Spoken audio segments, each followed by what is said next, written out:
শাহজালাল রহমতুল্লাহ বুঝাই দিয়া গেছেন সিলেটের মানুষকে, সিলেটের মানুষ, আমি যদি ইচ্ছা করতাম তো সিলেটের জমিনকে সোনার বানাইতে পারতাম, সোনার।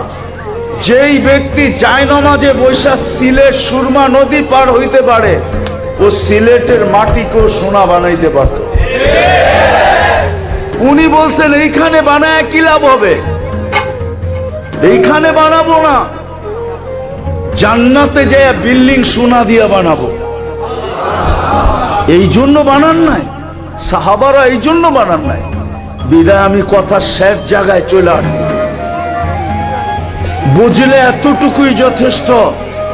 যদি আজকে এই মজমা অঙ্গীকার করে মনের থেকে, দিলের অন্তরের অন্তঃস্থল থেকে, যে আমি আল্লাহওয়ালা হইতে চাই আর কিচ্ছু হইতে চাই না। কি চান আল্লাহওয়ালা হইতে? কে কে চান দেখি? পাক্কা?